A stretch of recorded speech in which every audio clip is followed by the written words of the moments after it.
TDP నేతకు చెందిన గోదాంలో దాదాపు 200 టన్నుల గోమాంసం పట్టుబడిన సంచలన కేసు నుంచి ప్రజలను డైవర్ట్ చేసేందుకు తిరుమల లడ్డూ వ్యవహారాన్ని చంద్రబాబు సర్కారు మళ్లీ తెరపైకి తెస్తోంది.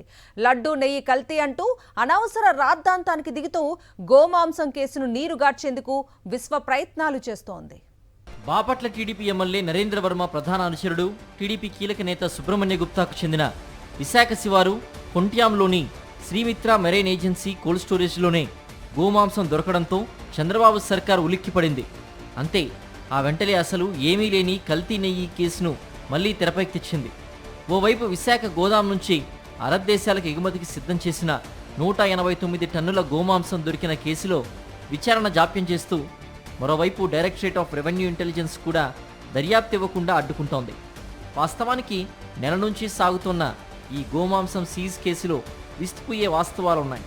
అక్టోబర్ 3న శ్రీమిత్ర కోల్డ్ స్టోరేజ్లో నిషేధిత పశుమాంసం ఉన్నట్లు విజిలెన్స్కు సమాచారం అందగా పశుసంవర్ధక శాఖకు సమాచారం ఇచ్చి శాంపుల్స్ తీసుకోవాలని సూచించారు. సంబంధిత అధికారులు 6 శాంపుల్స్ తీసి అక్టోబర్ 5న ఫోరెన్సిక్కు పంపారు. గత నెలాఖరునే మెయిల్ ద్వారా రిపోర్టులు ఇచ్చారు. 6 శాంపుళ్లలో 3 నిషేధిత గోమాంసం ఉన్నట్లుగా వెల్లడైంది.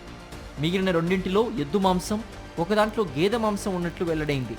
దీంతో నిషేధిత గోమాంసం ఉందని విజిలెన్స్కు సమాచారం ఇచ్చారు. ఈ నెల 3న పశుసంవర్ధక శాఖ, విజిలెన్స్, ఫుడ్ అండ్ సేఫ్టీ అధికారులతో కలిసి విశాఖ ఆనందపురం పోలీసులు సోదాలు చేశారు. అనుమతులు లేని 189 టన్నుల గోమాంసం ఇక్కడ ఉన్నట్లుగా గుర్తించారు. దీన్ని 9,921 కంటైనింగ్ బాక్సుల్లో ప్యాక్ చేసి నిల్వ ఉంచారు. ఏ పత్రాలు లేకపోవడంతో కోల్డ్ స్టోరేజ్ మేనేజర్ అబ్దుల్ గఫూర్ను పోలీసులు అదుపులోకి తీసుకున్నారు. గోమాంసాన్ని సీజ్ చేశారు. ఇక ఇక్కడి నుంచి చంద్రబాబు ప్రభుత్వం డ్రామాలు మొదలుపెట్టింది. అక్టోబర్ 3వ తేదీన దాడులు జరిగి సీజ్ చేస్తే 4వ తేదీ సాయంత్రం వరకు సమాచారం బయటకు రాలేదు. ఓవైపు సనాతన ధర్మం అంటూ హడావుడి చేస్తుండగా రాష్ట్ర చరిత్రలోనే భారీ ఎత్తున నిషేధిత గోమాంసం పట్టుబడడంతో చెడ్డ పేరు వస్తుందని టీడీపీ నేతలు పోలీసులపై ఒత్తిడి తెచ్చారు. బయటకు రాకుండా చేయాలని ప్రయత్నించారు. కానీ స్థానికులు కొందరు సోంట్యాంలో గోమాంసం పట్టుబడిందని ప్రచారం చేయడంతో ఒక్కసారిగా గుప్పుమంది. చేసేది లేక 4వ తేదీన పోలీసులు విషయాల్ని బహిర్గతం చేసి కేసు నమోదు చేశారు. Uttar Pradesh registered company mesh overseas సంస్థ ఈ పశుమాంసాన్ని తీసుకొచ్చినట్లు గుర్తించి అక్కడి డైరెక్టర్ను అదుపులోకి తీసుకున్నారు. 8వ తేదీన పోస్టు ద్వారా ఫోరెన్సిక్ నివేదికలు పశుసంవర్ధక శాఖకు చేరగా 10న ఆనందపురం పోలీస్ స్టేషన్కు అందజేసినట్లు తెలుస్తోంది. సుబ్రహ్మణ్య గుప్తా గేదె మాంసం అని చెప్పి అనుమతులు పొంది కొంతకాలంగా అనధికారికంగా నిషేధిత గోమాంసం నిల్వ చేసి విదేశాలకు ఎగుమతి చేస్తున్నట్లు తెలుస్తోంది. పట్టుబడిన గోమాంసం సెప్టెంబర్ 24న ప్యాక్ అయ్యి విశాఖ చేరుకుంది. ఇక్కడి నుంచి యుఏఈకి చెందిన సాదియా ఫుడ్స్ సంస్థతో కలిసి UAE, Qatar, Kuwait, Bahrain, Saudi Arabia, Oman, వియత్నాంకు ఎగుమతి చేస్తూ ఉంటారు. కొంతకాలంగా ఈ అక్రమ వ్యాపారం జరుగుతోందని విజిలెన్స్ దర్యాప్తులో తేలింది.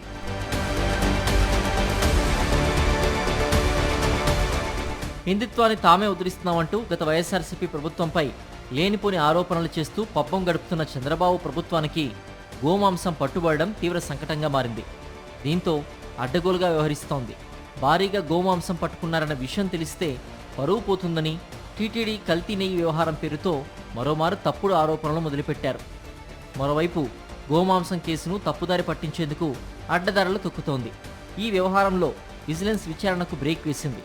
భారీగా నిషేధిత గోమాంసం కంటైనర్ల ద్వారా పోర్ట్ నుంచి విదేశాలకు వెళ్లేందుకేనని తెలుసుకున్న డిఆర్ఏ తమకు కేసు అప్పగించాలని చంద్రబాబు ప్రభుత్వాన్ని కోరగా తమ పోలీసులే విచారణ చేస్తారని వారిని అడ్డుకునేందుకు యత్నిస్తోంది. మరోవైపు గోడౌన్ యజమాని అయిన టీడీపీ నేతను తప్పించి కేవలం మెష్ ఓవర్సీస్ సంస్థదే తప్పు అన్నట్లుగా చిత్రీకరించి కేసును క్లోజ్ చేసేందుకు ప్రయత్నాలు చేస్తున్నట్టు తెలుస్తోంది. రాష్ట్రంలో ఇంత భారీగా గోమాంసం పట్టుబడి సంచలనం సృష్టించిన కేసు విచారణ ఎంతవరకు వచ్చిందనే విషయంపై విశాఖ నగర పోలీస్ కమిషనర్ శంకప్రత బాక్షిని సాక్షి ప్రశ్నించగా సిఐని అడగమని బదులిచ్చారు. సిఐ స్పందించడం లేదని చెప్పగా ఏసీపీని, ఆయన కాదంటే డీసీపీని అడగండి, నన్నెందుకు అడుగుతారంటూ మాట దాటవేశారు. ఇదంతా చూస్తూ ఉంటే కేసు విచారణకు బ్రేక్ వేసేందుకు రాష్ట్ర ప్రభుత్వం ఏ విధంగా ఒత్తిడి తెస్తోందో అర్థమవుతోంది. ఆనందపురం సిఐ వాసునాయుడిని అడిగితే ఇంతకంటే ప్రాధాన్యమైన కేసులు, ముఖ్యమైన కార్యక్రమాలు చాలా ఉన్నాయి, వాటిపైనే దృష్టి సారించమని, ఆ తర్వాతే దీని గురించి అని చెప్పడం గమనార్హం.